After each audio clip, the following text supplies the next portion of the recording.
বিসমিল্লাহির রহমানির রহিম আলহামদুলিল্লাহি রাব্বিল আলামিন ওয়াসসালাতু ওয়াসসালামু আলা নবিয়িল কারীম আম্মা বা'দ।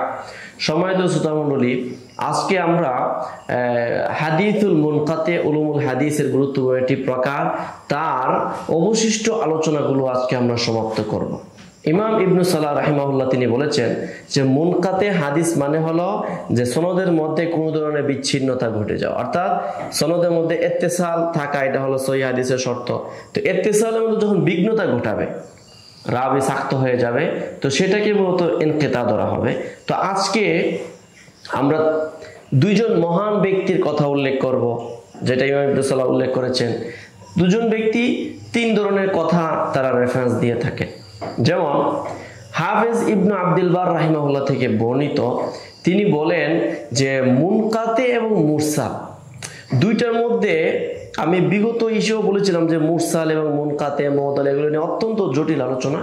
তো এখানে দেখেন হাফেজ ইবনু আব্দুল বার রাহিমাহুল্লাহ তিনি বলেছেন যে মুনকাতে আর হলো মুরসাল দুটির মধ্যে একটা পার্থক্য করেছেন। তিনি বলেন মুরসাল এটা মাখসুসুন বিত্তাবিঈ, একজন তাবিঈর সঙ্গে খাস। তাবিঈ যখন বলবে ক্বালা রাসূলুল্লাহ সাল্লাল্লাহু আলাইহি সাল্লাম, সেটা হবে মুরসাল। তো এখানে কিন্তু ইনকিতা হচ্ছে, হয় তাবিঈকে হযফ করে দেওয়া হচ্ছে অথবা পরবর্তীতে সাহাবীকে হযফ করে দেওয়া হচ্ছে। তো আরেকটা হলো মুনকাতে। তো তিনি বলেন মুনকাতেটা হলো আম আর মুরসালটা হলো খাস, অর্থাৎ সনদের যে কোনো জায়গাতে যখন রাবি পড়ে যাবে, রাবিকে হযফ করা হবে, সেটা হবে মুনকাতে। আর যখন তাবি কেন্দ্রিক কোন সাহাবী বা তার উপরের রাবি মারবি আনহুকে হযফ করে দিবে, সেটি হবে মুরসাল। তাহলে তিনি কেমন যেন মুরসালকে খাস করে ফেলছেন তাবির সঙ্গে, আর মুনকাতেকে আম। তিনি বলেন আল মুরসাল মাখসুসুন বিত্তাবিঈ ওয়াল মুনকাতিউ শামিলুন লিত্তাবিঈ ওয়া লিগাইরিহি। অর্থাৎ নবীজি পর্যন্ত হাদিসে একটা ইআযা করতে গিয়ে, এটার ইসনাদ করতে গিয়ে যত ধরনের ইনকিতা হবে, সব ধরনের ইনকিতাকে হাদিসকে মুনকাতে ধরা হবে। এটা হলো হাফেজ ইবনে আব্দুল বার রাহিমাহুল্লাহর কথা। তারপরে খতিব আবু বকর আল বাগদাদী রাহিমাহুল্লাহ সহ ইমাম ইবনু সালাহ এখানে এইভাবে উল্লেখ করেছেন যে তাওয়াইফু মিনাল ফুকাহা, বিশাল সংখ্যক ফুকাহায়ে কেরামের মানে এক শ্রেণী তাদের অভিমত হলো যে মুনকাতে এবং মুরসাল দুটি সমান অর্থ রাখে, অর্থাৎ আদমে ইত্তেসাল দুটি মূলত আদমে ইত্তেসাল। তো আদমে ইত্তেসালের দিক থেকে দুটি সমান অর্থ বহন করে, অতএব মুরসাল যে অর্থ হবে মুনকাতে একই অর্থ হবে। তাহলে এখানে দুইটার মধ্যে তারাদুফের সম্পর্ক। ইমাম ইবনু সালাহ রাহিমাহুল্লাহ বলেছেন যে ওয়াহাদা হুয়াল আকরাবু মিনাল মাযহাব, এটা হলো সবচেয়ে গ্রহণযোগ্য মাযহাব। তো এই কথাটা অত্যন্ত মানে পীড়া দেয়, কষ্ট দেয়, কারণ আপনি প্রথমে মুনকাতের আলোচনার মধ্যে কিন্তু ওখানে মুনকাতেকে বা মুরসালের আলোচনার মধ্যে কিন্তু মুরসালটাকে কি করা হয়েছে, মানে তাবেঈর সঙ্গে সীমাবদ্ধ করা হয়েছে। তো যাই হোক, এখানে যেহেতু আলোচনা আসছে বা পরে যেহেতু নিয়ে আসা হয়েছে, হতে পারে যে উনি এটাকে গ্রহণ করেন এই বিধায় পরে নিয়ে এসেছেন।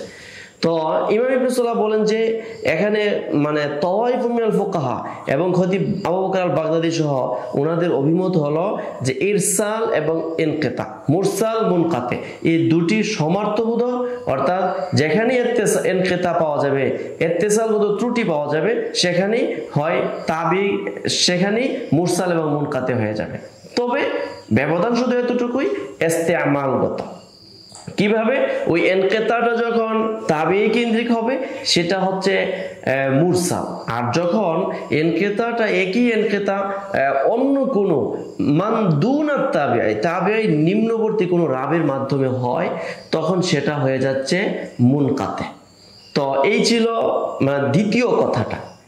তৃতীয় আরেকটা কথা এখানে ইমাম ইবনু সালাহ উল্লেখ করেছেন যে মুনকাতে সম্পর্কে, যে অনেক মুহাদ্দিসিন কেরাম এটা জিকির করেছেন। খতিব আবু বকর আল বাগদাদী রাহিমাহুল্লাহ তিনি বলেছেন যে অনেক মুহাদ্দিসিন কেরাম মনে করেন যখন দুনাত তাবিঈ এর পরবর্তী যখন কোন রাবি, পূর্বের কোন রাবি যখন তাবিঈর কোন কথা কাজকে বর্ণনা করবে মাওকুফান আলা তাবিঈ, ফাহাযা হুয়াল মুনকাতি, অর্থাৎ তাবেঈর কোনো কথা, কাজ, ফেল, তাকরীরকে যখন তাহার মধ্যেই সীমাবদ্ধ রেখে কোনো রাবি বর্ণনা করবে, তখনই মূলত ওইটা মুনকাতে হয়ে যাবে। ইন হাযা ইল্লা শাইউন উজাব, এটা বড়ই আশ্চর্যের কথা, যেটা ইমাম ইবনে সালাহ নিজেই বলেছেন। তাহলে শেষের কথাটা কেমন যেন তিনি গ্রহণ করেন নাই। তো মধ্যবর্তী যে কথাটা, অর্থাৎ ইরসাল, ইনকিতা, দুইটা সমর্থবোধক হবে। পার্থক্যটা হবে ব্যবহারগত পার্থক্য। তাবেঈ যদি ইনকিতার কাজটা করে সেটা মুরসালের নাম হয়ে যাচ্ছে, আর যদি তাবেঈ ছাড়া অন্য কোনো রাবি যদি এই কাজটা করে তখন সেটা মুনকাতে বলে বিবেচিত হচ্ছে।